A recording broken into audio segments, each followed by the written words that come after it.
You're a juiced up fucking idiot. What would you say to that then? I just say, yeah, you're right. It's everybody's personal goal to get a pro card. They always fail. What do you get from getting that pro card? Fuck all. What is the biggest sacrifice you or anyone has made for this journey to IFBB Pro? Biggest sacrifice?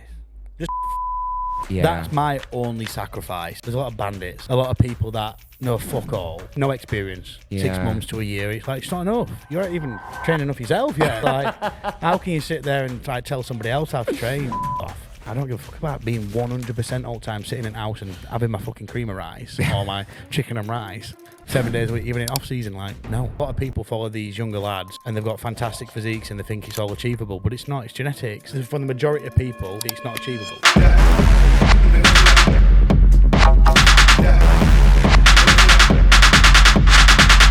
that's rule number 1, have a vision. Rule number 2 is don't listen to the naysayers.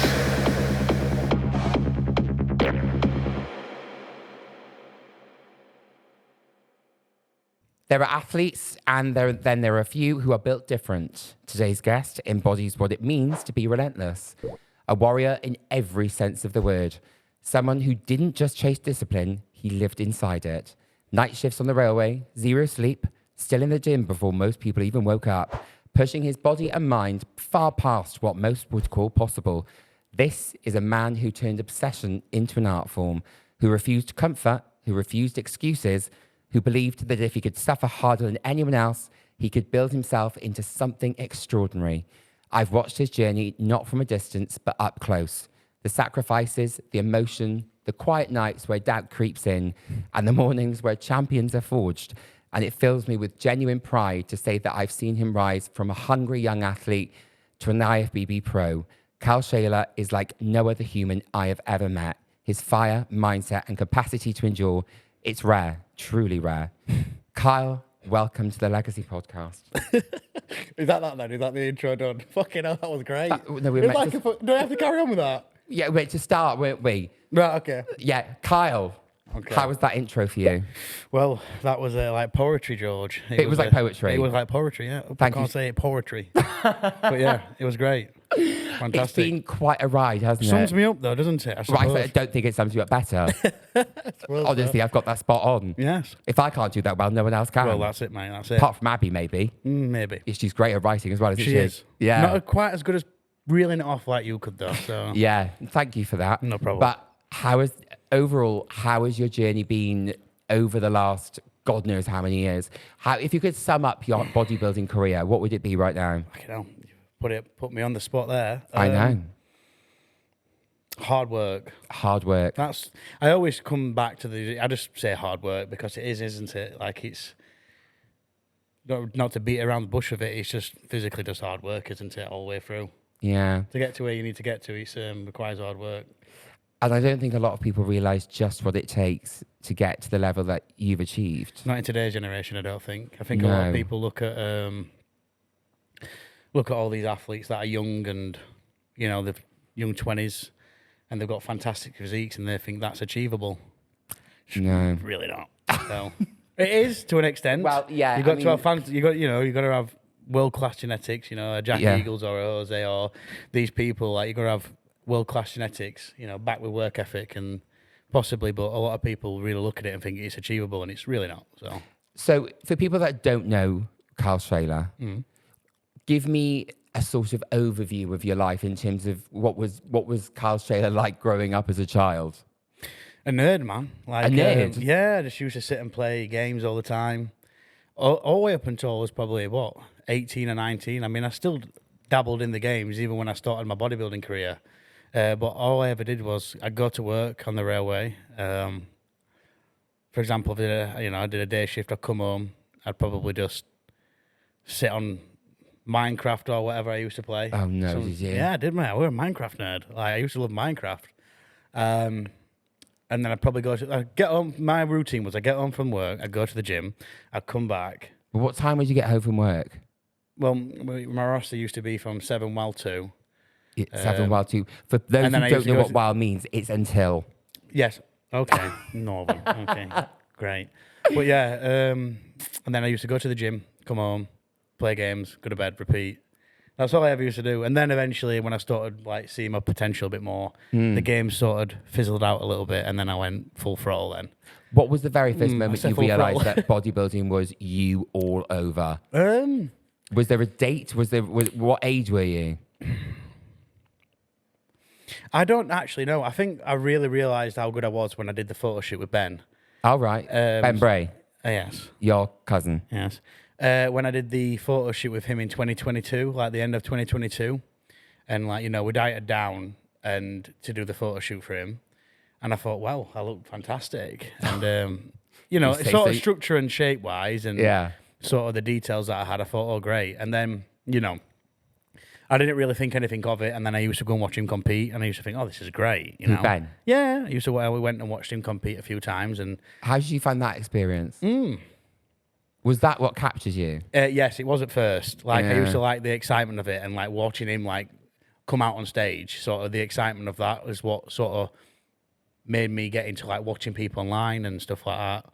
Just following the odd person on Instagram, that I thought had a great physique, but they competed, and then it just went from there on basically. And then I ended up getting into it myself, and it actually was Ben that. I was just like kind of just going along the paces of just like Ben was coaching me, and one day he just turned around and went, "Do you fancy competing then or not?" Because I always like saying, "I'm going to compete. I'm going to compete." Did he plant the seed? He planted the seed. He did. I'll give him that one. He planted the seed in 2023, and he's just like, "You're going to fucking compete or what?" I'm like, "Yeah, let's go for it." And then that's how it spiraled basically. And in terms of the hardships you faced in your younger years. Was there one pinnacle moment that really drove you into this relentless spirit? This sort of being the smallest. The smallest? Yeah. I was always the smallest. The run to the litter. Basically. Well, yeah, I used to get called that, Did you? Yeah, fucking by certain individuals that I'll not name. But like, Yes. I used to, basically, I was always the smallest, especially in the family as well. And like, suppose my friends as well. Like, I'm always the smallest out of my old friendship group. I say old, they're still my friends, but I just don't hang around with them as much anymore. I was always the smallest out of them as well. And then when I started noticing change in the gym, it started becoming more addictive. That's how most people sort of get into it. Kind of the same as like everybody else. Like them ones that have the crazy obsession anyway. The ones that have crazy obsession with it usually have had like some sort of childhood issues or whatever. Not saying I had issues, but I was certainly the smallest. So yeah. And with obviously going through the realms of bodybuilding at the time, am I right in saying that you were kind of before the peak of bodybuilding and its kind of popularity? Yes. You were. So I can remember it wasn't like anything today, and this is not going back that long. I've been training 10 years. Have you? Well, I think it's around 10 years. I recall, what are we in 2026? 2025, sorry. 2025. Right. So I think I remember I started 12th of January 2016 or 20, so not even 10 years. Well, nearly, right? yeah. 2017, I think it could have been. I can remember 12th of January. That's the first day I started. I'll never forget it. And I remember just getting into it, and then I'd sometimes go with Ben, and Ben would show me, because Ben had been training like 3 or 4 years at this point, and he looked great. And I don't think he competed at this point, but like, we were in great shape. And then he'd show me what to do a few times when he could be bothered. And then, we'd, it just spiraled again from there. Just kept on, keep staying consistent with it. And do you think that the family unit that you've got and your kind of close circle of friends up in Rotherham, do you think that also, helped you, kind of get in gear and get in the right lane to pursue it? In circle of friends, what do you mean? Like my actual friends that I go out drinking with, or like the friends that I just met in the gym? Yeah. I haven't really met many friends, other than Jack and, people like that I actually think care. Do you know what I mean? And they care about my progress, and, they ask me questions. And not really, I haven't met many. Do you know what I mean? I've just kept to myself. There's Jack and there's a few other individuals that, are close to me. You are a bit of a lone ranger when you're in the gym. Yeah, I always have been. Like, I'll train with people. Like, if somebody sits and says, oh, yeah, Kyle, do you fancy, or messaging me saying, do you fancy training tomorrow? Like, I'm like, yeah, fuck it, why not? Like, I'll meet you at gym at this time, this time. And then we train.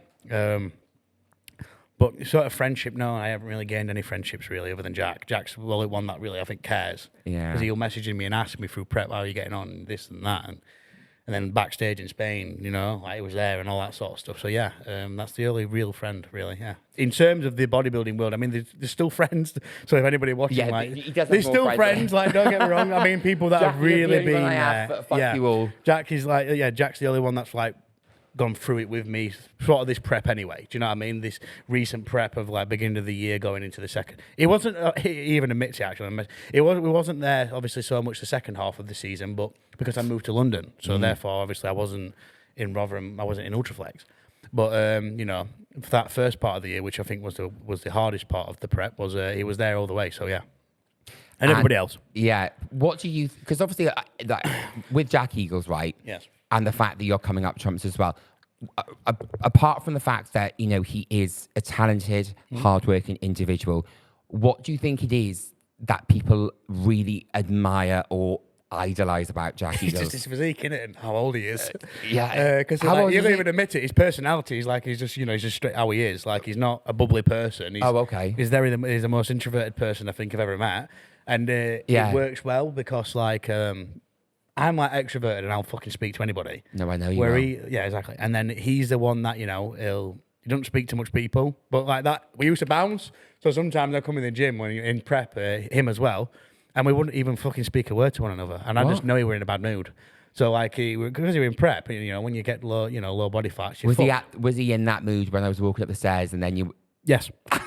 So yeah, this is why I told you, like, do not speak to him. Just fucking leave him alone. Because I knew whenever you gave me that look, I was like, oh, just leave him. Yeah, like he's in prep. He's just not. And he's one of them ones as well. Like he'll fucking, if he's pissed off, he'll tell you he's pissed off. Oh really? Oh yeah. So yeah, I certainly know about that one. So yeah. And in terms of the landscape right now, so contextualizing your career in bodybuilding, Yes. What was the very first competition?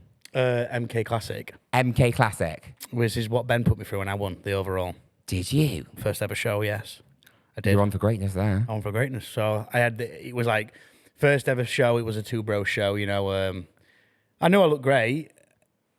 For like, obviously back then, I didn't think I was going to win the show, but then I ended up winning the show. So yeah, and then that boosted my confidence. Then went to France and it played. So yeah, that was kind of shit, but still. Oh, that's the picture of you and Abby in the kitchen, isn't it? The France one. The kitchen. Can't recall that one. Which one is it? You know where you're standing with a medal and you're outside, and Abby was like, "Oh, it's the one in France." No, you know that was. Oh, was that the one you won? That was MK. I know in my kitchen. Yeah. Yes, that's MK. So that's when I won. France, we didn't really get many because I was fucked off. Yeah. But, from the placing. So yeah, yeah. And so, how many competitions over the span of your 10 years have you completed? 6. You've done 6. That's it. Gone. I mean, people. 6, yeah. I mean, people normally do kind of 20, 30. Yeah. I mean, you've got in my sort of. I trained for many years before I even decided to compete. Yeah. So I already had a great structure. But when I look back, I obviously weren't the most muscled actually when I think about it. So I've done quite well to get to where I've got to. Yeah. In such a short period of time where, you know, there's some people, I mean, my genetics and things play a big part of it, and my structure play a massive part in the category that I compete in. So, you know, that's a big bonus. But, you know, it just still doesn't take away the hard work that goes into it. You know, back 2 years. So obviously 2023 I competed, and then in France I went with Nathan, and Nathan said, like, we need to fucking grow. I'm like, okay, let's grow then. Next year we grew, so 2024 we grew. Yeah. And then came back, and yeah, that was it. I mean, to be fair, in my defence, he didn't want me to compete again. So, like, he wanted me to go... you are quite strong-minded, though, Carl. Yeah, so I thought I fucking wasn't happy with that. Oh, right, with the Spain and the Sweden situation. Like, we in Spain, when I come second in the overall, like, and, you know, Fabian had a fucking fantastic back, but I had a fantastic front. And I thought, if I'm in overalls, like second in overall, I need to carry on going. And then I didn't get it in Sweden because I would have fucked. Like, I would just fucked, basically. Yeah. And then it would just eating me alive, you know. I was at home thinking, like, I used to wake up in the middle, like, after prep, I'd eat a bit of shit, and then, like, you know, as it sort of dwindled away, and I used to just wake up in the middle of the night and think, fucking need to go again. Like, it used to wake me up, like, worried. Really? Yeah, I think I need to go again. And then I text Nathan saying, you ain't got a choice. I'm basically going again. Yeah. He's like, well, wait till blood's come back and we'll see. And they were perfect. So he had no choice. He had no no leg to stand on. And then, yeah, we got it. Bang. God. Again, I'll roll a situation with Ben. If it wasn't for Ben. Hi guys, sorry to interrupt you there, but I thought I'd introduce you to our official brand sponsor, Never Count Reps. Now, this brand comes in 3 fantastic flavors, packed with 8,000 milligrams of citrulline malate for those who absolutely love to blow their heads off, and it gives you a sustained release of energy. So if you want to try this bad boy, I'll give you the code George20 at checkout. Let me know how it goes, like, subscribe, comment, and get back to your episode. I don't think I would have done the British finals because I was so besotted on doing Prague because Prague's a bigger and better show. Now, when I look at it, I don't think I would have won Prague either. I don't think I would have. The guy that was in my class, he was nailed. Shape-wise, I think I was better, but like he was fucking really hard. Yeah. So I think he might have edged me on the hardness because he also had a great shape as well. Still not as good as mine. But still, with that being said, I think he would have edged me. So it was good that Ben's like, if you don't do this, you're a fucking idiot, basically. Brilliant. You've got it in the bag. And Yeah. lo and behold, I turned up and I won. So yeah. Because your relationship with Ben is very unique, isn't it? Yeah. Yeah. I suppose it is. No, it is, because you two are just... They do the same fucking thing. Yeah. Yeah. But that's rare. And I think with... And then his brother as well. And I've got our Josh as well. I know. Josh does the same thing. Yeah, I know that, like, as a collective, it's Yeah. just... But it's great, though, because you don't see that everywhere. And No. I think, you know, all of your So the parents... family's fucking all into fitness and do the job like, yeah. And even though you all fight until the cows come home... They can do sometimes, yeah. Yeah, Christ almighty. Mm-hmm. You still, at the core of it, you all really want each other to win. Yeah, of course. I think there's still some slight, competitiveness. Oh, God, yeah. Naturally. Naturally. But like at the same time, yeah, of course we want of course we want everybody to win. Yeah, like I want everybody knows Ben succeeded super. So like next level. And, he wants the same for me, when I run my card, he rang me instantly. Like, I sent him a message. I sent him a photo of the card thinking, yes. And then he was pissed up with Morgan, I think, in the car. Oh, God. So they gone out for a drink. And he rang me on FaceTime. There was like him, Claudia, Kia, and Morgan. And they just FaceTime me. And I'm like, I got it. He's like, fucking knew you'd get it. And they were hammered him back in the taxi. So, yeah. Yeah, I know exactly what they're like when they're drunk. And that was me in Dubai last year. Brilliant. And again soon. What? Nothing. Hilarious. Yeah.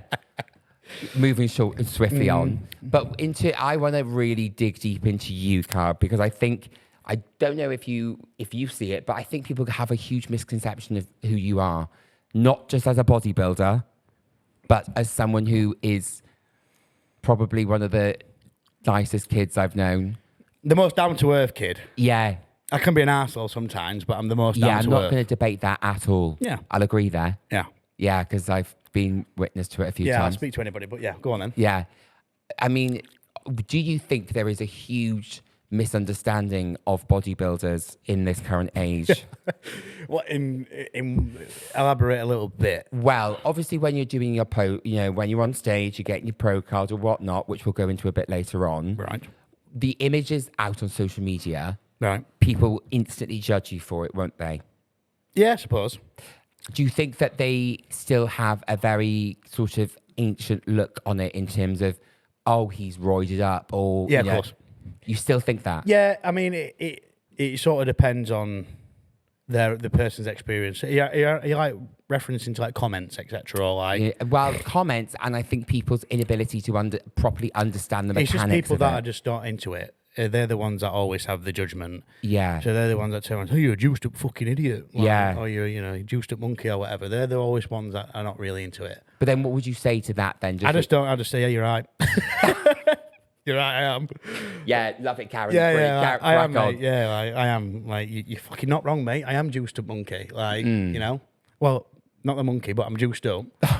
So, yeah, you can't disagree with them. No, right. I know, but... I mean, I understand, like, you're saying their sort of motive behind it is a bit hatred. Is that what you're trying to say? Like, they're hating on me? Yeah. Yeah, I don't look at that. I don't give a fuck. And do you think bodybuilding at this moment in time has perpetrated the sort of ideal around men's body image? Do you think it's changed the landscape for them and pressurized for the them younger more? generation? Yes, of course. Yeah. Naturally, of course. Like everybody has Instagram and social media these days. So yeah, of course, they look at guys like me, for example, or anybody younger. I've sort of noticed the younger the younger generation who have got good physiques. So like, is his name Hassan or Hussein?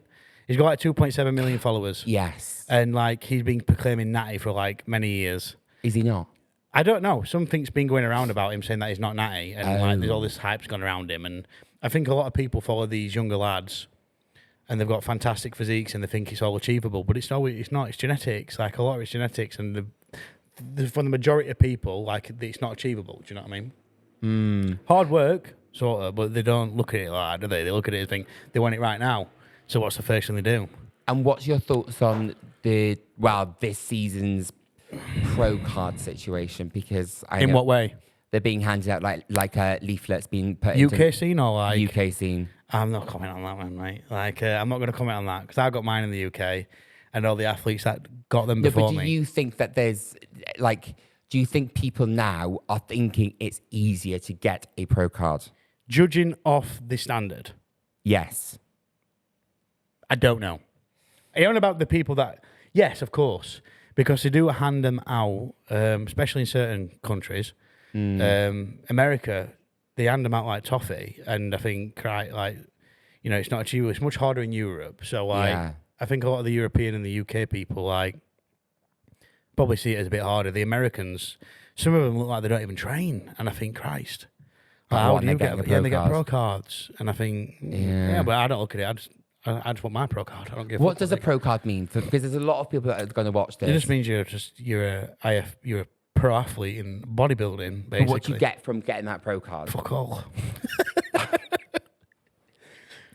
Right. Okay. You get fuck all. Yeah. You just get a card, mate, and like. So it's sort of like having a very good CV. Yes. Yeah. In layman's terms. Yeah. It's like a goal setting thing. It's not going to get you anything. It's people say, "Oh, you get your pro." It doesn't get you anything. It's everybody's personal goal to get a pro card. I mean, I say this actually. A lot of people in today's scene choose to try and get that pro card to boost their personal profile. They always fail. Online coaches? Yeah, of course. They always fail. Always. And you're an online coach yourself, aren't you? Yeah, but I started this journey before I was a coach. Yeah. I competed before I was a coach. Yeah. So What's your... How would you describe the world of online coaching as it is currently? Oh, I don't have really a comment on it because it's my job as well as what everybody. Yeah. Everybody. No, but do you think at the moment it's developing in a really positive way? Negative. There's a lot of bandits. A Yeah. lot of people that know fuck all. No experience for one. Yeah. 6 months to a year. It's like it's not enough. You're not even training enough yourself yet. You still got newbie gains. Like, how can you sit there and tell somebody else how to train or give them a nutritional plan? Yeah. Fuck off. And how important do you think content is in the world of bodybuilding? What, trying to put that across to people? Yeah. It's sales, isn't it? So no matter how long you've trained, if you can persuade somebody that you're a great fucking coach, even though you're probably not, you're going to sell it to them. Yeah. So I don't do it like that. I just be me and Because there is one specific guy who I know is extremely talented on camera, and that's Josh Cardwell. And he's been there for quite some time with you, hasn't he? Through thick and thin. Yeah, Yeah, even when you were younger. Yeah. And in terms of the landscape with him and how he's progressed his career from literally, I think he said that he picked up a camera, he didn't even know what he was doing, but content creation is so important in the digital fitness world, not just bodybuilding, isn't it? Yeah, of course. But again, I think the market's getting very saturated now, isn't it? What, the videography space? Yeah. Yes. I mean, it's just the same with the coaching. The coaching is also saturated. I know. It's all saturated. I know. It's all getting bigger. It's only because fitness is getting bigger. Fitness is 5 years ago. It was nowhere near what it is now. It's taken over retail. Well, they say it's going to be worth 700 billion, doesn't it? Or something crazy like that. Ridiculous. So it was like 500 billion in 2025. So this was 2 years ago. I remember reading this article. And then now, 2027, it's like 700 or 800 billion it's worth. Wild. Exactly. And so there's a lot of money in it and that's what a lot of people look at. But where do you think the money comes from? Because when I've actually, for example, Mr. Olympia, men's physique don't actually get... It's not competing that gets you the money. Oh, okay. It's just you as a person and your social media following and, if you're a good coach, you're going to earn some good money, So sort of that. it is sort of like a package deal then, you know. You Competing doesn't Yeah. really get you anywhere unless you get to the top, you know, like a Ryan Terry or a Samson Dowd, or, you know, these type of people, like, or they're building the way up, and, you know, they manage to get a social presence built on them. Then, yeah, these people do well. Yeah. So, of course, like Jack does really well from his social media because It's he's just- worked hard for it. You know, Yeah. he's worked hard for it. And Yeah. he's a young lad, and a lot of people look up to him. And, you know, he's come on leaps and bounds in BQ and then Gymshark and then, you know. I do think you downplay how great you are sometimes, because I know that, you know, yes, I'm IFBB Pro or whatnot, but I've seen just how dedicated you are, and it is. I'm not gonna lie, it's unlike anyone else I've ever seen. Yeah, I've been there day and night watching you, and every single time I walk in that house, you're either on the fucking walking pad. I mean, you've got Well, yeah, I've got to the go bowl the upstairs, size isn't it? of like a fish bowl, Yep. full of what is it? Cream of rice or? Oh, ESN rice pudding, that's exactly what it is. Yeah. It's not cream of rice, mate. No, don't It's get not that. cream of rice. Of course not, no. It's Oh, sorry about that. rice pudding, mate. By ESN. My fault. God, Kyle. No, but I mean, behind every great athlete, I think, is a phenomenal partner. Yes, Abby. And she's been there through every single step of the way. She has. And when I say that, I don't say that lightly. Yeah, of course she has. She's endured everything. She knew what she was in for, put it that way. She knew what she was signing up for. Do you think she knew at the Actually, very she start? didn't. No, she did I not. don't think she did, no. No, because when I first met Yeah. her, she, I wasn't into bodybuilding like I were now. I mean, The I poor met her at the end girl. of 22, and then 23 I competed. Yeah. So that's when it all started kicking off, basically, with the competing aspect of things, and then getting less social and not doing as much. And, you know, Abby's a very social person. When she goes out, she goes fucking out. And I know, I love it. she likes a social event, and she wasn't able to have that because I was like, get fucked. I'm doing this, basically. Yeah. And she took it, you know, she took it well, and she was there for me in every single show until I got my pro card as well. So now she doesn't need to come to the pro shows, you know. She only wanted to watch the get the pro Look, card. I've had my scream time on. now. I'm done now. I'm done now. My life is back. Yeah, because they're traveling, like, you know, it gets expensive as well, you know. Like, Yeah, I this is know, another thing I that I know. could do with covering. Like, it's how expensive this sport is as well. Fucking, if you're getting into this sport, I think some people don't look at that aspect of it. They think, oh, let's compete. Fucking, you need to have a decent income, because I've been there where I've struggled a bit when it comes to paying for things, because it's just that expensive. And then can I speak about drugs? Yes. And then when it comes like with the drugs on top of things, the drugs have become so expensive, and the traveling, because I was always the one that wanted to do the biggest fucking show. So I Of course you did. always used to choose to travel to these countries to do the biggest shows, and obviously that comes at a cost. So, But how in this scene at the moment, there are so many fitness couples, which is great. not for me. Not for you, No. I know. How I can't even summarize. The thing is, I like sorry for but I like a good fucking drink, and I like to go out and have a good time. Yes, I know you do. You see, this is the balance that I kind of have, and a lot of people think, how the fuck do you do that? Because I'm strapped in, and people like message me saying, I don't know how you do it, Kyle. Like, because you have the balance. yeah, of I being have the able to- balance, and then I'll go out and get fucked up, basically, Yeah. for like, you know, a weekend or whatever, and I can do that. And then get back on track. A lot of people fail to get back on track. That's No. where they always go wrong. A lot of people, you need to be 100% or nothing. Well, that's maybe why you off. did so well at the railroad tracks. Exactly. Do you know what I mean? And I think Always that- get back I on also track. think that's also one of the reasons why I've ended up where I have, because I've had balance. I haven't been like, Nathan knows this, and he's choosing to just leave me to do what I want when it comes to this sort of phase I'm in right now, like pre-prep. As long as I managed the post show, like this time I managed it perfectly.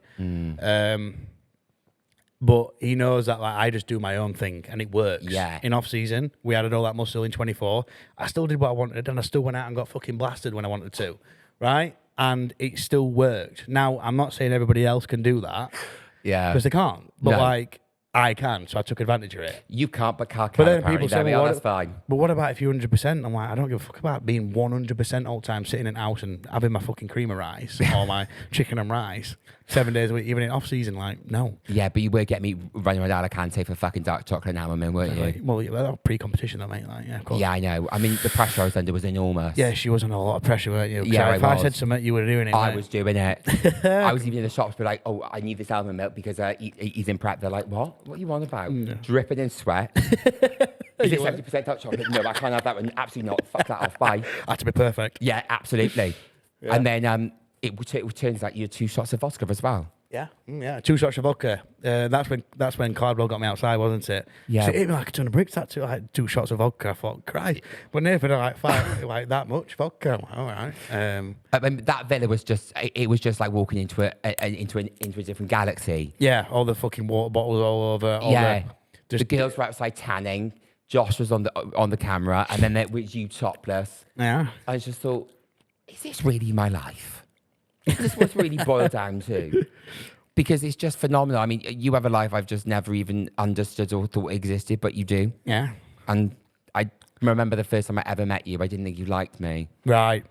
You know. Well, that's what I come across like sometimes, you see. Yeah, I just don't speak to people. So yeah. I might look at you like a piece of shit, but I don't mean it. Yeah, because I did try and have a conversation with you, but it was over sushi, which is very, you know. I mean, I thought I was all right, actually, that sushi, from what I can recall. Was that the one I was just like in my head thinking, like, right, what do I say to this geezer? Because he's absolutely hench. You know, he's like, you know, pristine. And they're like, what do I do? Josh has brought me in this scenario. I have no idea what I'm doing. You just met Josh at this point, haven't you? Yeah, I had. Yeah. So thanks, Josh, for that. But how are things now in terms of, you know, you and Abby being in London and are you fucking great? Because you moved from Rotherham to London. Yeah, that's quite a move. Oh, it is. And I can see and that. It's one. It's weird, but it's one that she thought so that I wouldn't like. But I fucking love it. It's great. Yeah, because I didn't think you'd like it either. Well, we're moving fully, aren't we now? So we're moving fully. Yeah, I know. So we'll come back in March for 6, and then we've getting an apartment in Canary Wharf. Canary Wharf. All right, okay, fine. He doesn't just pick someone, you know, can't just have anything, can you? Of course. Christ alive. So are you not going to miss Rotherham then? No. Not one single bit. Really? Yeah. No chance, mate. What about you obviously bringing Gus and Reggie down? Oh, yeah, my 2 boys. They're down. They're down. Not many people know you are an absolute obsessed cat man, aren't you? We all are in the family. Ben's the same. Is he? Ben loves cats. Even though he's got a dog in Dubai, he loves cats. Yeah, so just for context, obviously there will be pictures of them, but I've never seen 2 cats so perfectly beautiful in my life. Oh, they're perfect. But then they do lead the household. Oh, yes. They run the house, certainly do. Especially... And if they don't want to see you, they're gone. Recently, like, Reggie's just been meowing so much. I don't know what it is. In really? The morning, yeah, he has his, like, little motor. So in the morning, he'll get to around fucking 6 o'clock every morning. Yeah. And he'll just run through the apartment, just meowing. Jump on the bed. It's like our alarm clock at the moment. It's set time. Normally it's a cockerel, but we'll go with Reggie. Every single morning at the same time, he'll come in, meow, meow, meow, jump on the bed, meow. But what's he want? Food? I don't know what the fuck he wants. No, he just wants to lay down with us. Oh. I don't get it because like he's always got food there, so I don't know. I don't get where that comes from. Yeah, because it's just wild because you even built. Like the house, you thought it was a unit, yes, but it turns out it was a cat tray. Yes. Yeah. Are you on about that thing where sometimes poos on the floor as well? Yeah. Yeah, obviously. I mean, that just sums you up as a person, really, doesn't it? Yeah. Cats come first, and you built a cat sanctuary outside. £1,700 for that fucking cat. It's called a catio, and it's called a catio. Yeah, they go out through the doors, right, into like this little play area thing.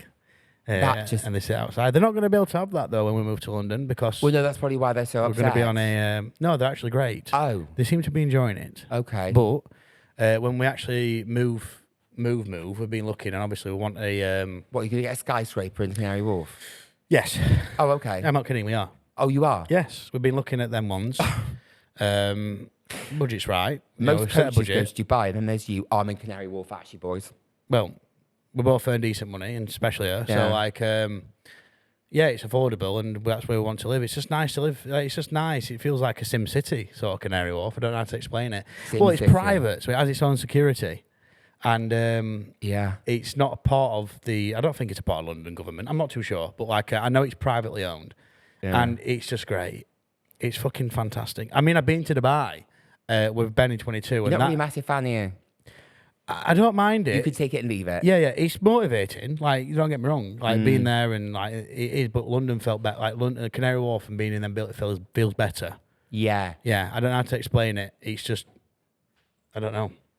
People like London's a shithole. Like, yeah, it is, but it's great to be. It's great to be. It's a good place to be. Yeah. Especially for, like, money and things. Well, It's I've great. seen you thrive. And the one thing for me, sadly, I wasn't at that event, but when you won your pro card, Yes. what was that feeling? Fucking, I can't even remember, you know. Just, make it up. Give me some emotion, Carl, because I'm going to cry otherwise.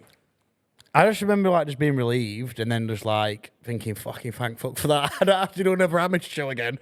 That's all the thing that was going through my head. Was that what you were thinking? Yeah, fucking get on. Don't have to do another amateur show. Like, I thought, yes. And what was the competition like? It was good. Yeah, it was good. Okay. It was good competition, yeah. And I wasn't at my best, so it was good competition. I wasn't at my best, mate. That was not my best look by Spain. Like, we wasn't. Alicante, I thought. Alicante was my best. Phenomenal. Yeah, my best look was Alicante. That was fucking crazy. I mean, I was just absolutely stopping my eyes. I couldn't even breathe. It wasn't so much from the front; it was the back where we definitely noticed a difference Was in it size. Fabio? Fabian. Yes. He was the one that beat me. Yeah. If it wasn't fucking Godzilla stood at side of me, then I might have had I'll have won, basically. Yeah. Because 4 people in that overall went on to do the Amateur Olympia 2 weeks later. So if I right. Yeah, and 2 of them got the pro cards. And I beat them. So yeah, I would have definitely got my pro card in if I waited 2 weeks. Yeah. I'll have got it 1000%. Well, there we are. So on that note then, Mr. IFBB Pro, let's go for some quick fires. Go on then. So, right, in terms of what part of your success do people misunderstand? Fucking hell, George. I know. That's a hard one to answer. What part of what? What part of your success and being IFBB Pro? Hard work. Hard work. Yeah. A lot of people really don't deep it. I think they do, but they don't like process. It's all hard work, you know, and like to get to this level, it's hard work. That's all it is.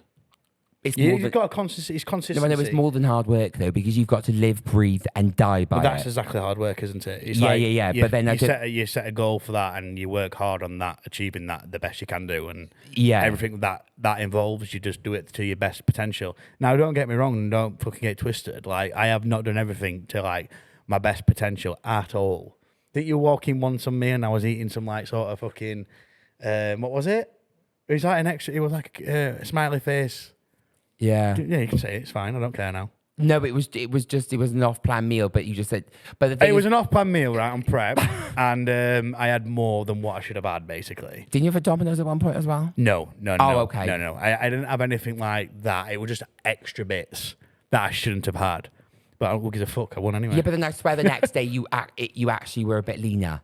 Yeah, I've come to realise you are a genetic mutation. Yeah, it's like even this time round. So basically, I think we was nailed.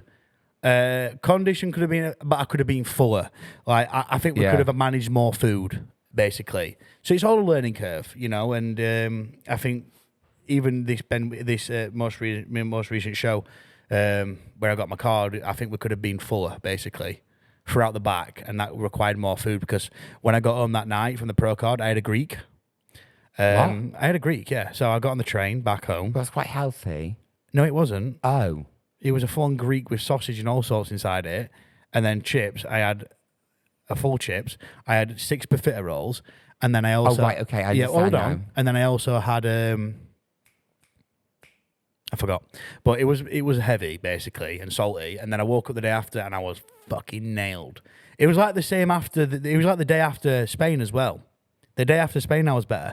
But it's like cortisol's dropping as well. So like the stress releases and, you know, you haven't got that tension. So your body might naturally start looking better, not just, you know, exempt the food. Because like obviously when you're pro card, all stress drops, you know, you haven't got... Yeah. So everything just like relaxes. So your body starts looking better.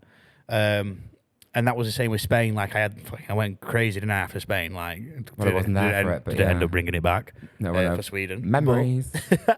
But when I had that pizza in Spain that you turned up fucking 45 minutes late for, and What, me? Yeah, you turned Yeah, up 45 I know. minutes late. I was everywhere. Yeah, right. Yeah. And then Won't go into the... we're not going to that. No. But anyway, I had that. And I remember the day after sending Nathan the photo saying, like, we are sharper today. I felt more fatigued, though, because of the posing on the stage. But you felt you looked better. But my midsection was crazy. Yeah, it was like fucking like diced out its mind. And I think I just need, next time I'm in the pro ranks, like, I'm gonna say to Nathan, I'm gonna be a bit more lenient and just like, let's just push the boundaries a bit, even if it means even if it means sacrificing condition just that slight bit. Like, I want to trial other stuff. I like to trial things. I've always been like that. Like this prep, I've said to Nathan, like, the amount of arguments, right, me and him have had is fucking outrageous. Oh, I can well imagine. Well, this is how bad it is, right? Is Phoebe's now pregnant, right? Yeah. And when she was trying to announce to Nathan that she's pregnant, basically you say, don't you, there's a bun in the oven, right? That basically is telling your partner. Yeah. But there actually was a bun in the oven, right? Basically telling him that she's pregnant. She's like, Nathan, there's a bun in the oven. And she's got a camera set up. And all he's going, fucking Kyle, he hasn't filled his tracker out again while she's recording. And then, like, he realises, and obviously she's recorded the reaction. So Did he not know before that point? No. And he's moaning about me at the sink. Like, he was at the sink moaning, washing the pots, saying, fucking Kyle. And Phoebe saying, Nathan, there's a fucking bun in the oven. Like, she's recording and he doesn't know. And he's moaning about me. That's how much we was arguing on prep, but it were all fucking worth it in the end. When we was backstage and he was crying his eyes out, and it was all fucking worth it.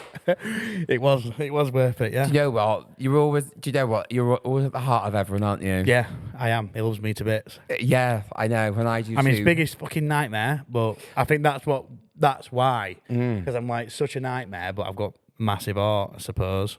To him anyway, yeah. Well, you are true greatness, mate. I suppose I am. And I want to know what's the biggest insecurity that nobody knows. I mean? Yeah. I don't really know, you know. See, this is the thing. Body image, I suppose. Body image. Is it an like I look insecurity in the of mirror yours, though? sometimes and think, I look like a right fat shit. Or like... Yeah, but you don't. But you don't. You don't process it the way other people do. I don't think. of course not. And I think probably 99% of bodybuilders have the same thought, George. Like it's... well, yeah, it's the worst sport for it. And just scared of going backwards. Does that make sense? Like, I don't want to go back to that skinny fucker. I don't Skinny think you bitch. ever will. Basically. And what is the biggest sacrifice you or anyone has made for this journey to IFBB Pro? The biggest sacrifice? Just freedom in it, and just like not really doing much. Yeah. That's my only sacrifice. I mean, there's been a few that I'll not name. A few personal ones, like sacrifices with relationships and all that sort of But stuff. sometimes you have to kind of cull the herd, as they say, in order to I'll kind do of, what I want. You know. That's exactly what I do. I do what I want. And if it means I have to run people over, I will. Well, yeah, with what? Not like that bad. I mean, like a 10-ton truck or what? No, but like, I mean, if something comes in my way and it doesn't need to be there, then I'll just like discard it. Unless it's something, serious, then I don't discard it. Because we've both really grown in the last few months, I think. I suppose. It's been, I've been in the background. I've always been watching you. My God, have I had my eyes on you the whole time. Oh, gosh, you have. But when I realised you had that pro card, it was probably the best feeling that I've had this year. Oh, because I'm not going to cry. Don't bother. Don't you fucking dare cry. I know. But it just, that for me was like a full circle moment. Yeah. And so I guess because you've watched it. I've watched it. And I guess you were a bit shit when you wasn't there. How do you think I you? know. I thought, I think George would have loved to see that. Oh, don't. Because I knew, I thought I was a bad omen because you never got the pro every time I was there. So I was like, I'm not going to go to this one. Turns out it fucking worked. Great for me, really, it isn't makes it? you feel even more shit, basically. Yeah, it actually did. Yeah, and well, when I I can saw imagine you sat in the Tesla with a pro card, I thought, you little fucker. Yeah, I got it in the end. Yeah. Best shot I've ever seen. Yeah, it was a nice shot, that one. But like, Cardwell was there though, wasn't he? Cardwell was the one that took the photo. Wow. After, he was the one, he had the And how did he feel? I heard him, put it that way. So I heard him in the crowd. Oh. So I knew, he were over the moon for me. Obviously, he's been there from the start to the end. So like, of course he was. Yeah. He was really over the moon for me. Yeah, and I think I appreciate him a lot because with Cardwell, he's always given me the criticism that I've always needed. He's a very unique character. Just down to earth. I love about just him. exactly. It doesn't fucking blow smoke up my ass. No. And he credits where credit's due, as he always told me. And that's always something that I always needed. I was sick of people blowing fucking smoke up my ass, saying, "Oh, you've got a great physique, fucking fantastic. You know, you're going to win this and win that." Yeah. It's like, no. And what? the one thing I want to say about Cardwell is that out of everything that's happened, I've realised that boy's taught me more than anyone else has, and it's made me the person that I am today because I do things now that I would never have in a million years done without Cardwell. Yeah. And I really have to thank him for that because even at the time, I thought, oh, he's been a dick, he's been hard work, he's been this, he's been critical. It actually has made me a better person. Yeah, you learn from it. Yeah. Yeah. And the last and final thing, Kyle, dare I ask, what's on the road for Kyle now, Mr. IFBB Pro? A bit of chill time for me, I think. I've got to make it a bit more exciting, Kyle. All right, okay. So my goals for this year are just like focus on business. Yes. Or, business, pushing my coaching and trying to be the best coach I can be. Yeah. And just personal development, just all around the board, basically. And you're flying to Dubai with me, aren't you, to open a gym called Muscle Hut? I suppose I am, yes, next month. If you don't throw me off the plane or off one of the skyscrapers, I'll be fine. Possibly, if you piss me off, No, You fine, have a good tendency of pissing me off sometimes, don't you? I know, because I'm like George times 1,000, aren't I? Yes, sometimes. Yeah, but I've got Abby with me, see, It depends. Yeah, some days Abby's like a you're buffer. okay, and then some days you're just like everywhere. Yeah. And everything's bothering you. I love that. You don't know what you're going to get, do you? Absolutely. Which George am I going to get today? Yeah, pick a mix. Pick a mix. There you go. Roundtrees in the other bag. But Kyle. He's looking, thinking, I fucking know exactly what you mean. Yeah. Do one. Say no more. Do you know what? On that note, Kyle, it's been an absolute pleasure, Mr. IFBB Pro. Yeah. Really Thank you for having, I'm going to say thank you for sitting on that sofa, not my sofa. Right, okay. Because you look very comfy there as well. I am. And you are becoming a bit of a style king in your own right. Well, I thought to myself, I'm sick of wearing yeah. Because I've got a bit of style to me, you know. People just don't see it on my socials, you know. Yeah, but he's gone from, what is it now, Nike Air Forces to Louis Vuitton. Louis Vuittons, yeah. Who do you think you are? She bought me them. Oh, they're bloody hell. Well done, Abby. No. She knows her stuff. No, it's, I don't know. I just wanted to, I was sick of dressing in. No, actually, my style's completely changed. I know. So even in the gym, it's changed. So I wear tight stuff now. I've sort of adapting to the London lifestyle. Because I walk through Embankment sometimes and people look at me like I'm a fucking monster. Because I can imagine they do. Yeah, because in London, these are many of you down there. There's not. So I walk through and I feel like Action Man. And then there's people just looking at me. And then I'll sometimes be on the tube and some fucking randomer. And usually it's always some European. And they'll just touch me. And they'll just grab me. Yeah, they do it all the time. A lot of Chinese do it. So they'll come up to me and just grab my biceps. Because they just can't understand what it is. Why I look like that, yeah. Wow. I've seen it a lot. Well, it's happened a lot, sorry. Not seen it a lot, but yeah, it's happened a lot. You're a celebrity in your own right, babe. I suppose I am, mate, yeah. Well, you are now. Oh, no. I don't think I'm quite a celebrity, but I don't think I'm quite a celebrity. But, there's a lot of pros out there. Yeah, right. Once I get to the Olympia stage, possibly... I'm still not a celebrity, so yeah, no. But you're going to go to never Olympia? Will be a celebrity. Yeah, of course. Okay. I don't. And if I say I'm going to do it, I'll do it. So no, I know. I'll get there. Oh. So yeah, the goal for this year is just building muscle, basically. Yeah. On my back. I don't really need any more on my front. Obviously, overall, I do. But it needs to go to my back. All the 5 kilo cap that I need to fill. It all needs to go to my back. Please. Would you ever go into classic? No. Okay. I mean, a lot of people have messaged me and said, "Oh, would you do classic? Because I've got fantastic legs." And I'm just like, nah. I don't fancy doing a big fuck off season like I did last time. I don't fancy the trunks. I don't like the off seasons. No, I fucking hate them. Yeah, yeah. I really struggle in off seasons. What about wearing the trunks? I look good in them though, wouldn't I? What do you think, George? I'd have to pick the colour for you though. Of course you would. You would look good in them as well. I know that. I would have looked great, but no. I don't think so. No. Because I did come to my wither's end, towards this prep. I were going to quit, right? And I'm still on the verge. Oh, great. Yeah, and I'm still on the verge. Yeah, so this is another thing. So I'm still on the verge of, not... I was just, sick of it towards the end. And I'm just thinking I'm chasing this thing, and then I got it, and that's some change. But with that being said, I'm still sticking to my guns a little bit and just having, a good break from it. And if I want to come back in 27... I fucking will, which probably I will do because I'll build some muscle. I think I'm bored now. Let's get some excitement in my life because I always find it exciting when I'm prepping. And the closer I get to the show, the more excited I get. So the leaner I get, the more vibrant I get. I don't know how to explain it. I mean, you are more than vibrant. You are a rich tapestry of personalities and wonders. I am, mate, yeah. Yes, I am. Yeah. But Kyle, it's been a pleasure. No problem, George. Anytime. And I'm glad that we've reconnected, and I think you're only going to fly from here. Hopefully, Preferably not too far international, please. No. But yeah, thank you for everyone watching that phenomenal episode with Mr. IFBB Pro, Kyle Shayler. I'm sure you'll all be following his journey into 2027, like the action man of the years. Please like, subscribe, and comment. And just wait for the next episode, because Lord knows who I'll have on next. But yeah, see you all next time. That was what I was visualizing.